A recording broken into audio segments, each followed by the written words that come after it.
Hello guys, welcome to my YouTube channel. मेरा नाम है राजू चौधरी और आज हम बात करेंगे मिस्र में दुनिया का सबसे बड़ा म्यूज़ियम खुला है। ये मेरे सबसे इंटरेस्टिंग वीडियो होने वाली है गाइस, क्योंकि इसमें हम बात करेंगे मिस्र की। मिस्र मतलब मिस्ट्री। वैसे मिस्ट्री क्यों कहा गया है? क्योंकि इसमें जब भी बात मिस्र की आती है तो बात आती है रेगिस्तान, और रेगिस्तान में थे ममीज़। तो हेलो गाइस, आज हम बात करेंगे ममीज़ की।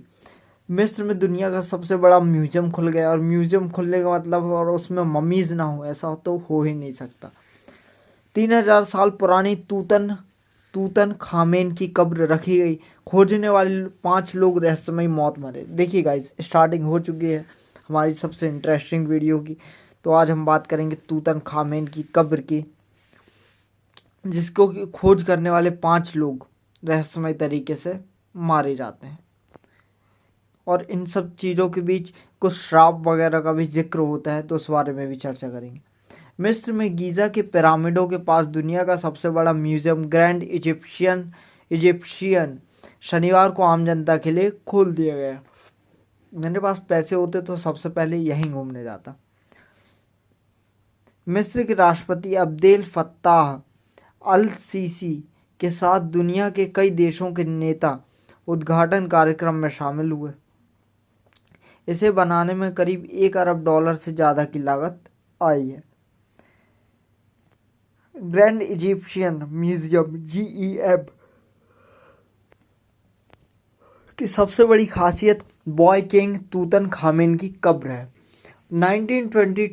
1922 में ब्रिटिश पुरातत्वविद हार्वर्ड कार्टर ने यह कब्र खोजी थी।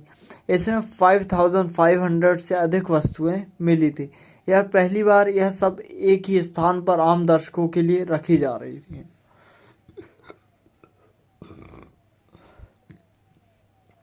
तूतन खामेन सिर्फ 9 साल की उम्र में मिस्र की सत्ता पर काबिज हो गया था, जिनकी कब्र खोजी गई है।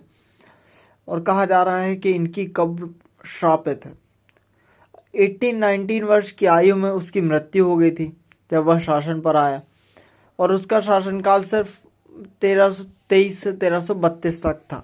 मतलब यूं ही 9 साल का उनका कार्यकाल था, 9 to 10 ईयर्स। यह कब्र लगभग 3000 वर्षों तक छुपी रही, क्योंकि इसे चट्टानों और मलबों से ढक दिया गया था।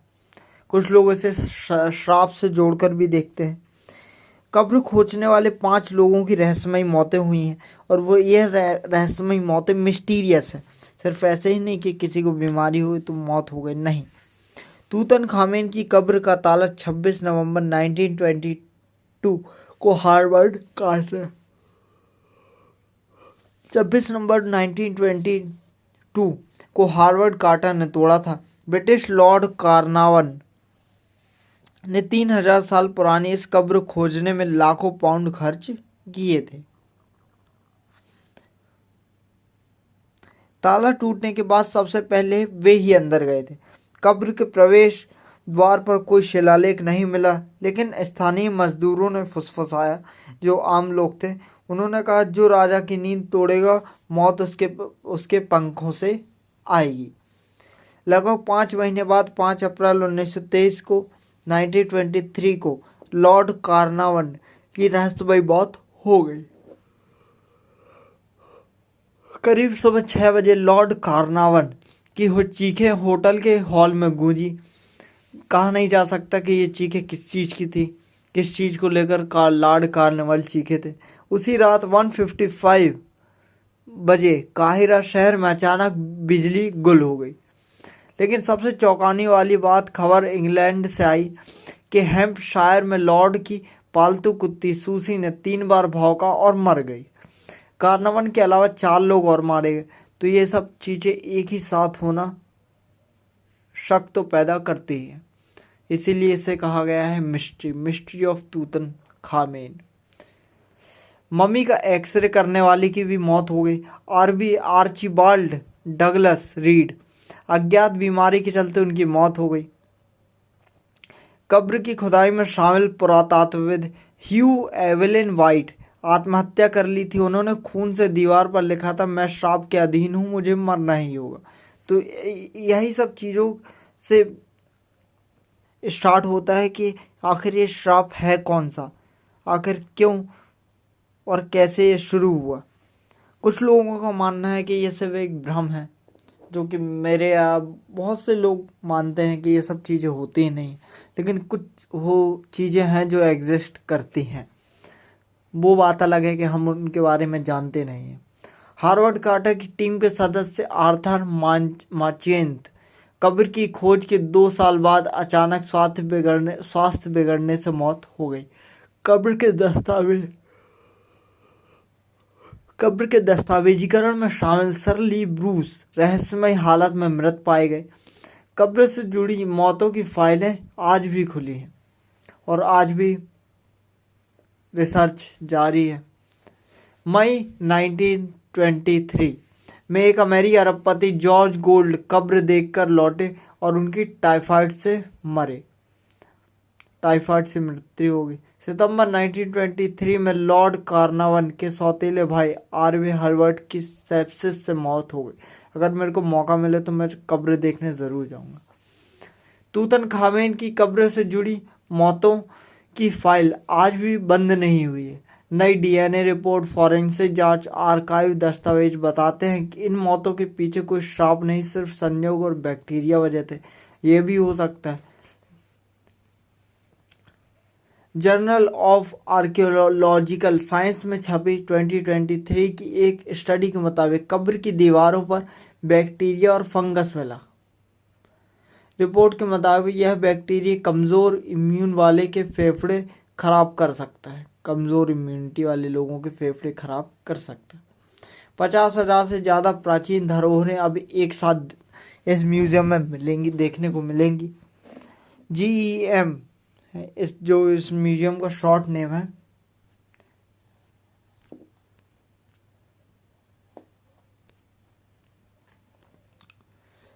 GEM में 550,000 से अधिक ऐतिहासिक वस्तुएं प्रदर्शित की गई हैं। मतलब आपका यहाँ जाना बिल्कुल भी वेस्ट नहीं होगा, हो ही नहीं सकता। इनमें 83 टन वजनी 3200 साल पुरानी रोमेसेस द्वितीय की मूर्ति,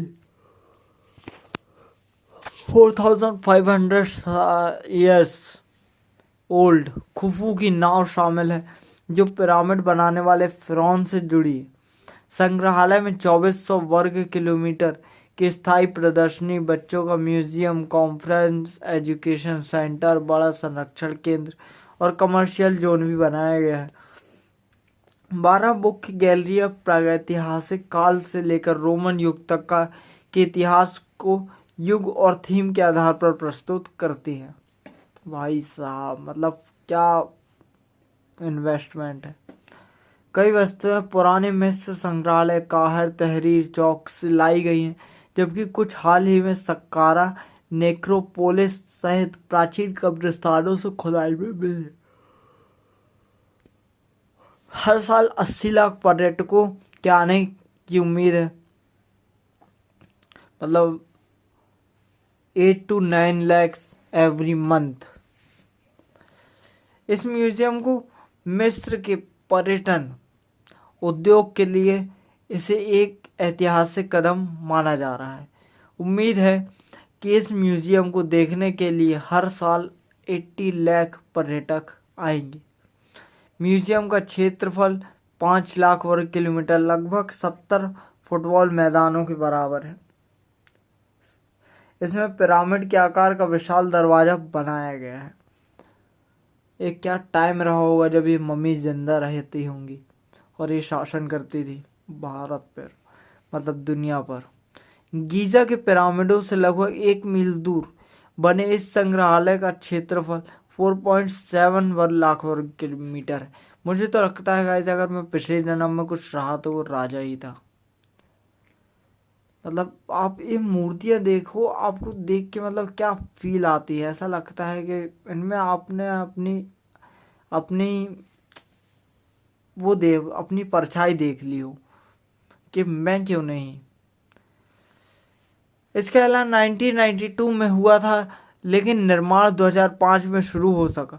कुछ हिस्से 2024 में सॉफ्ट लॉन्च के दौरान खोले गए थे। चोरी की घटनाओं ने प्रशासन की चिंता बढ़ाई। म्यूजियम के खुलने के साथ ही उसकी सुरक्षा को लेकर सवाल भी उठने लगे। हाल ही में राजधानी काहिरा की एक लैब से 2 कलाकृतियां चोरी हुई। इनमें 3000 साल पुरानी सोने की कलाई पट्टी भी शामिल है। अरब स्प्रिंग के दौरान भी पुरातात्विक स्थलों पर लूटपाट हुई है। हालांकि जीईएम प्रशासन का दावा है कि नए परिसर की सुरक्षा आधुनिक है।